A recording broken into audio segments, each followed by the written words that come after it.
যদি ভালো হয়, একটি পত্রিকার সম্পাদক ও প্রকাশক যদি ভালো হয়, তাহলে সেখানে সাংবাদিক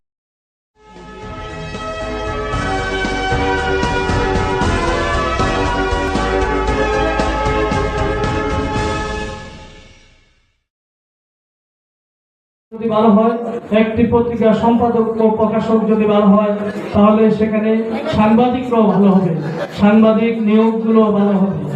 আমরা চাই আজকের এই দিনে প্রথম প্রতিষ্ঠা বার্ষিকীতে বলতে চাই যে আপনি একজন সম্পাদক ও প্রকাশক হয়েছেন, ভালো কথা, আপনাকে আমরা সহযোগিতা করব, কিন্তু কোনো সংবাদকর্মী যেন আপনার এখানে কর্মরত অবস্থায় বেতন ভাতা থেকে বঞ্চিত না হয়।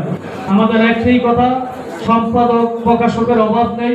সেখানে দেখা যাচ্ছে যে আমরা যারা সংবাদকর্মী মাঠে কাজ করি, তাদের বেতন ভাতার বিষয়গুলো নিয়ে অনেক সময় ঝামেলা পোহাতে হয়।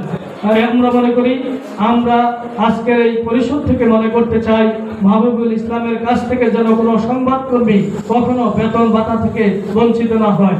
আজকের এই মাহে রমজানে সকলের সুস্বাস্থ্য কামনা করে আমার সংক্ষিপ্ত আলোচনা এখানে শেষ করছি। আসসালামু আলাইকুম ওয়া রাহমাতুল্লাহি ওয়া বারাকাতুহু।